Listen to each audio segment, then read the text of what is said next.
अस्सलाम वालेकुम। नेक्स्ट हमारा टॉपिक है लीवर टिश्यू आर्किटेक्चर। अच्छा, वो सबसे पहले कहता है कि जो आपका फंक्शनल यूनिट होता है लीवर का, वो होता है हेक्सागोनल लोब्यूल, जो कि सराउंड कर रहा होता है आपका सेंट्रल वेन और पोर्टल ट्रायड्स। ठीक है। अब अगर हम आपके लोब्यूल्स को देखें गौर से, आप इस इमेज को ही समझ लेना तो आपको पूरा टॉपिक समझ आ जाएगा। अब ये आपका लोब्यूल है, राइट। अब इस लोब्यूल के अंदर ये आपको नज़र आ रही है सेंट्रल वेन, ये क्या आपकी सेंट्रल वेन।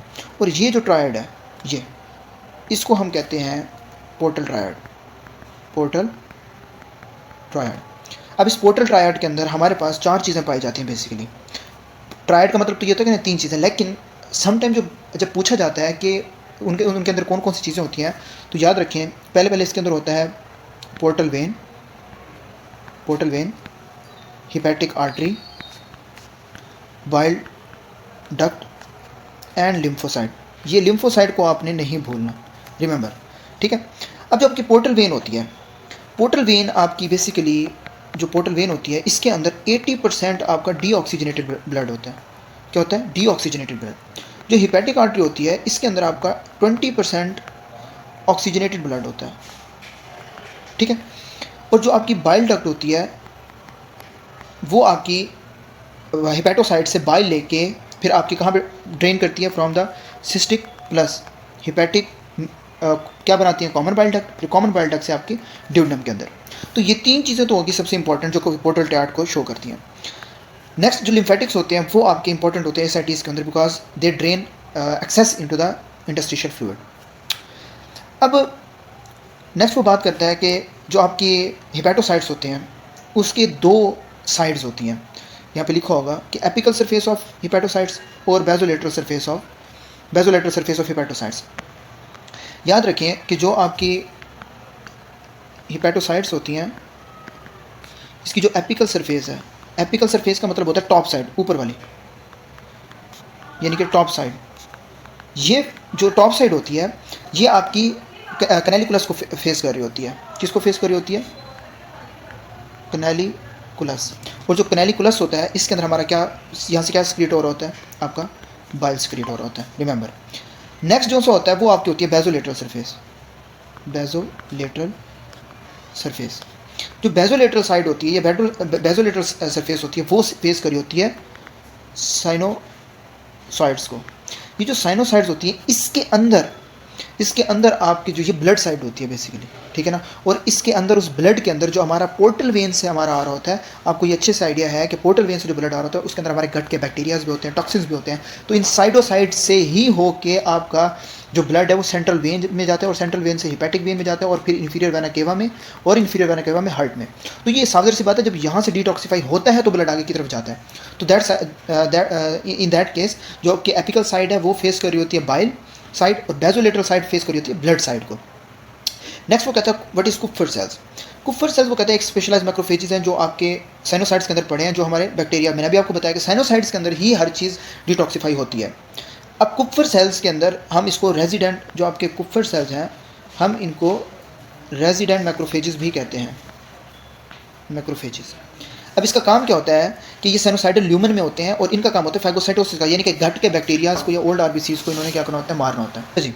फैगोसाइटोसिस के अंदर आपके गट के जो से बैक्टीरिया उसको रिमूव करते हैं, ठीक है ना। जो गट का बैक्टीरिया है उनको रिमूव, प्लस जो ओल्ड आरबीसीज हैं उनको रिमूव करते हैं। और इसके अलावा अगर कहीं ना कहीं, अगर जैसे कहते हैं ना, वो जंग हो जाए तो उसकी डेब्रिस को भी, उसका खात्मा कर देते हैं। इसके अलावा इम्यून सिस्टम में भी हेल्प आउट कर लेता है कि TNF अल्फा या इंटरल्यूकिन 1 को जो है वो सिक्रीट करता है।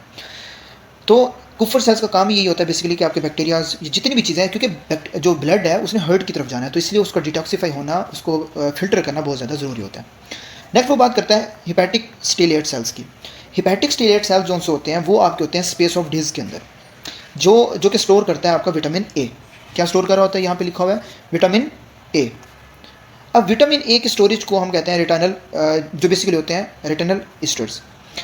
अब जब आपकी जो स्पेस ऑफ डेज होती है, ये बिटवीन होती है हिपैटोसाइट्स के, ये बिटवीन होती है आपकी हिपैटोसाइट्स और साइनोसाइट्स, इसके दरमियान में होती है स्पेस ऑफ डेज। और इसके अंदर हमारी क्या हो रही होती है? बेसिकली विटामिन ए की स्टोरेज हो रही होती है, राइट। नेक्स्ट वो कहता है कि and produce extra cellular matrix when activated, यानी कि and is possible for hepatic fibrosis, यानी कि जब भी आपके ये एक्टिवेटेड होते हैं either in injury, alcohol, hepatitis, या किसी उसमें, आपके सेल्स, तो ये आपकी फाइब्रोसिस करवाने में जो है वो फाइब्रोसिस करवाते हैं लीवर की। अब होता क्या है कि ये आपके कोलाजन टाइप 1 जो सा है उसको प्रोड्यूस करते हैं विद टाइप 2, यानी कि जो आपके हेपेटिक स्टीलेट सेल्स हैं वो जब एक्टिवेट कब होते हैं, जब कभी भी क्या होती है, इंजरी होती है, या अल्कोहलिक पेशेंट हमारे पास प्रेजेंट करता है अल्कोहलिक लिवर डिजीज़, या आप क्रोनिक हेपेटाइटिस। अब उसके अंदर जब ये एक्टिवेट हो गया तो इसने क्या प्रोड्यूस करना है, कोलाजन टाइप 1, टाइप 2, फाइब्रोनेक्टिन और लेमिनिन। अच्छा जी, सॉरी डिस्टर्बेंस हो रही है पेशेंट्स की वजह से।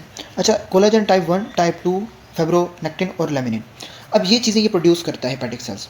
लेकिन इससे पहले जो आपके स्टीलेट सेल्स होते हैं वो आपके जो आपके स्टीलेट सेल्स होते हैं वो आपके ट्रांसफॉर्म हो जाते हैं मायोफिब्रोब्लास्ट सेल्स में, और आपके जो विटामिन है वो उसको लूज़ कर देते हैं, और आपके जो कोलाजन है उनको बनाना स्टार्ट कर देते हैं। वो मैंने आपको ये ऊपर बता दिया, ठीक है। और अब इसके जब वो अपने आप को चेंज कर लेते हैं तो इसके बाद जो फाइनल रिजल्ट ये होता है कि वो आपके क्या कराना स्टार्ट कर देते हैं, फाइब्रोसिस। अब मुझे एक बात बताएं, मैंने आपको पोर्टल हाइपरटेंशन में पढ़ाया था कि जब भी हमारे पास फाइब्रोसिस का पेशेंट आता है उसके बाद उसकी नेक्स्ट स्टेज क्या होती है, जब फाइब्रोसिस हो जाती है, सिरोसिस। जब सिरोसिस हो जाती है तो हमें एक कंडीशन देखने को मिलती है which is your portal hypertension, ठीक है ना। पोर्टल हाइपरटेंशन के अंदर, ये तो पैराथायरॉयड हार्मोन हो गया, पोर्टल हाइपरटेंशन के अंदर आपको कौन से सिम्टम देखने को मिलते हैं, मैंने आपको बताया था 3 चीज़ें आपको देखने को मिलती हैं। कौन से ड्रेनेज से, पोर्टल केवल एनास्मोसिस के थ्रू। एक आपकी होती है एसोफेगल वेरेसीज, एक आपकी होती है रेक्टल वेरेसीज, और एक आपकी होती है कैपेट मेडूजा। ये आपका जब पिछला लेक्चर लेंगे तो आपको बेहतरीन से समझ आ जाएगी, ठीक है। अच्छा जी, नेक्स्ट वो कहता है कि dual blood supply to the liver, यानी कि पोर्टल वेन, वो ये मैंने आपको बता दिया, और 20% आपकी हेपेटिक वेन होती है। इसके जोन को देखें ना, जोन 1, जोन 2 और जोन 3। देखें, आपको एक चीज़ का पता होना चाहिए कि फॉर एग्जांपल आपकी ये लोब्यूल है, ठीक है, आपका फॉर एग्जांपल ये जोन 1 है, ये जोन 2 है, चलिए दरम्यान में लाइन लगा लें। अब मुझे एक बात बताएं कि इस यहाँ तक जाते हुए आपने अच्छे से पढ़ा है कि आपकी 80% आपकी वेन सप्लाई कर रही होती है, राइट, और 20% आपकी होती है ऑक्सीजनेटेड ब्लड आर्टरी। अगर दोनों फ्लोज का साइड इसी साइड पे है तो आप मुझे बताएं जो सबसे ज़्यादा जोन 1 के अंदर ऑक्सीजनेटेड ब्लड ज़्यादा होगा, 2 के अंदर होगा या 3 के अंदर होगा। ब्लड की साइड तो ये है ना, जोन 1 से पहले आएगा, फिर 2, फिर 3, फिर सेंट्रल वेन में जाएगा ना, ठीक है। तो जोन 1 जो सा होता है वो पोर्टल ट्रायड के क्लोजेस्ट होता है, दैट्स वाई वो फर्स्ट एक्सपोज होता है इनकमिंग ब्लड के। अब मैंने बताया था कब तक, और टॉक्सिन्स होते हैं वो सबसे पहले कहाँ पे आते हैं, आपके जोन 1 के अंदर आते हैं। पहला आपका क्या होता है, जोन 1। अब इसके अंदर आपका ब्लड भी ऑक्सीजनेटेड पहले आ रहा होता है, लेकिन इसके अलावा वायरसेस और टॉक्सिन्स भी पहले आते हैं। साफ सी बात है, जब आपका जो गट का जो ब्लड है वो जब आएगा तो वो पहले कौन से आएगा, जोन 1 में आएगा, फिर जोन 2 में आएगा, और उसके बाद जोन सा होता है वो आपका जोन 3 के अंदर आएगा। ये तो जाहिर सी बात है। अब जब ब्लड आ रहा है तो वो ऑक्सीजनेटेड भी ब्लड भी तो मिल रहा है ना। अब जोन 1 का एक ये फ़ायदा है कि वो अगर कहीं ना कहीं अगर हाइपोटेंसिव स्टेट होती है या आपकी जो ब्लड सप्लाई है वो कहीं ना कहीं कम होती है, कंप्रोमाइज़ होती है, तो आपका जोन 1 ज़्यादा इफेक्ट नहीं होता। लेकिन आपके अंदर इस जोन 1 के अंदर सबसे ज़्यादा जो चांसेस होते हैं वो वायरल हेपेटाइटिस होने के चांसेस होते हैं, बिकॉज ऑफ टॉक्सिन्स, ठीक है ना। तो वायरल हेपेटाइटिस एंटर होता है विया पोर्टल ब्लड इस जोन 1 के अंदर, और इसी वजह से आपकी क्या होना स्टार्ट हो जाती है, प्री पोर्टल इन्फ्लेमेशन, और जो है इंटरफेस करता है हेपेटाइटिस को, और इसके अंदर सबसे ज़्यादा ऑक्सीजनेटेड ब्लड होता है, राइट। अगर फॉर एग्जांपल बात की जाए इसकी शॉक की, अगर शॉक या कोई इस्कीमिया होता है तो आप मुझे बताएं कि जोन 3 पहले वो मरेगा या फिर जोन 1? ऑफकोर्स जोन 3, क्योंकि वो आखिर में है, तो जोन 1 इस जगह पे क्या कर जाता है, सर्वाइव कर जाता है, ठीक हो गया। अच्छा जी, नेक्स्ट वो क्या कहता है, affected by viral hepatitis best oxygen blood circulatory indigested oxygen यानी कोकेन, यानी कि जो टॉक्सिन्स होते हैं वो आपके जोन 1 को अफेक्ट करते हैं, जिसकी वजह से आपको जो है वो इसके डैमेज होने के चांसेस ज़्यादा नजर आते हैं। नेक्स्ट वो कहता है जोन 2, ये इंटरमीडिएट जोन होता है, इसके अंदर ना पीला यरकान होता है बेसिकली, ठीक है ना। तो इसका जो मैकेनिज्म है वो कोई क्लियरली अंडरस्टैंड नहीं है, बट उसमें सिर्फ ये कर लेता है कि जोन 2 किसके लिए रिस्पॉन्सिबल होता है, which is your yellow fever, ठीक है। अब आ जाए जोन 3 के ऊपर। जोन 3 में वो कहता है कि सबसे ऐसा साइट जिसमें इस्कीमिया होने के चांसेस सबसे ज़्यादा होते हैं। क्यों? इसके अंदर जो ब्लड सप्लाई होती है वो सबसे दूर होती है, affected first by ischemia at least as least oxygenated blood. क्यों? बिल्कुल आखिर के अंदर पड़ा होता है। तो इसके अंदर जब भी आप हाइपोक्सिक कंडीशन होती है तो आपको क्या देखने को मिलता है, ये आपका जो ज़ोन 3 होता है ये क्लियरली आपका क्या चला जाता है, शॉक। यानी कि अगर शॉक लीवर हुआ है या कोई ना कोई हेपेटोपैथी हुई है या हार्ट फेलियर हुआ है, तो सिंपल इज़ दैट जब ब्लड ही नहीं मिलेगा तो उसकी वजह से आपका ज़ोन 3 क्या हो जाएगा, डेड हो जाएगा। अब यहाँ पे आपके एक चीज़ आपने याद रखनी है कि there is a high concentration of cytochrome P450।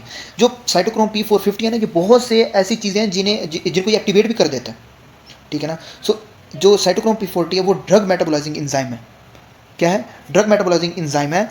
ये क्या करता है, आपके जो एंजाइम्स हैं जोन 3 के अंदर उनको क्या करता है, मेटाबोलाइज कर देता है, जिसके अंदर आपके कौन कौन से आते हैं, CYP2E1 और CYP3A4। खैर ये मैंने नोट्स के ऊपर लिखा है, सो दैट्स वाई मुझे इसका सिर्फ पता है। अब बहुत से जो से वो ड्रग्स हैं उनकी मेटाबॉलिज्म होती है इसके अंदर, टॉक्सिक मेटाबोलाइट्स के अंदर वो कन्वर्ट होता है और उसके अंदर उसकी वजह से इसको जो है वो मैक्सिमम जो है वो इंजरी होने के चांसेस होते हैं। नेक्स्ट वो कहते हैं most sensitive to metabolic toxins like ethanol, CCl4, rifampicin, acetaminophen. यानी कि इसके अंदर जो CYP450 है वो बहुत ज़्यादा होता है, ठीक है ना। तो इसके अंदर जो ग्लूटाथायोन होता है, यानी कि अगर एसिटामिनोफेन की बात की जाए तो इसके अंदर ग्लूटाथायोन की डिप्लीशन होती है। अच्छी ये ना पैथोलॉजी के अंदर बहुत ज़्यादा इन टॉपिक है, ठीक है ना। इसके अंदर फिर सेंट्रल लोबुलर नेक्रोसिस हो जाती है, और फिर जब अल्कोहल इसको हिट कर रहा होता है तो उसके अंदर फिर लोएस्ट ऑक्सीजन हमें देखने को मिलती है, अल्कोहल लिवर डिजीज़ देखने को मिलती है, ठीक है। फिर इसमें न्यूट्रोफिल्स, मेलरी बॉडीज़ हमें देखने को मिलती हैं, ठीक है, अल्कोहलिक हेपेटाइटिस के अंदर। आपने सिर्फ याद ये रखना है, जो इंपॉर्टेंट ये है कि जोन 1 जो होता है उसके अंदर आपके वायरल हेपेटाइटिस होने के चांसेस सबसे ज़्यादा होते हैं, ठीक है, हेपेटाइटिस बी या सी, ठीक है। नंबर 2 पे वो कहता है कि आपका जो नंबर 2 जोन होता है वो उसके अंदर आपका होता है येलो फीवर होने के चांसेस जो है वो सबसे ज़्यादा होते हैं, और वायरल हेपेटाइटिस यानी कि काला यरकान। थर्ड जो होता है आपका जो जोन 3 है उसके अंदर आपकी जो है वो ब्लड सप्लाई क्या होती है, बहुत ज़्यादा कम होती है। ये 3 पॉइंट्स आपको इन जोन्स के बारे में पता होने चाहिए, ठीक है। तो हमने जो ये टॉपिक है उसके अंदर हमने पहले क्या चीज़ पढ़ी, पोर्टल ट्रायड। पोर्टल ट्रायड के अंदर हमने सबसे पहले क्या पढ़ा, इसके अंदर इसका एंट्री पॉइंट है, ठीक है। एंट्री पॉइंट में आपकी क्या 3 चीज़ होती है, पोर्टल वेन, हेपेटिक आर्टरी और बाइल डक्ट और लिम्फोसाइट्स। 3 चीज़ें जो होती है वो मैंने आपको बता दी। जोन 1 में हेपेटाइटिस होता है, टॉक्सिन्स होते हैं। जोन 3 के अंदर स्कीमिया होता है, या ड्रग्स होती है, अल्कोहल होता है। अच्छा, सेल्स की बात की जाए, जो आपका कुफर सेल्स होता है उसके अंदर मैक्रोफेजेस काम कर रहा होता है, स्टीलेट्स जो है तो वो फाइब्रोसिस काम कर रहा होता है, और जो आपका एपिकल सरफेस होती है हेपेटोसाइट्स की वो आपकी बाइल को शो कर रही होती है, और बेजोलेटरी जो है वो आपको ब्लड को फेस कर रही होती है। So this is of it for this for today. Next इंशाल्लाह फिर हम बिल स्ट्रक्चर को जो है डिस्कस करेंगे। Thank you.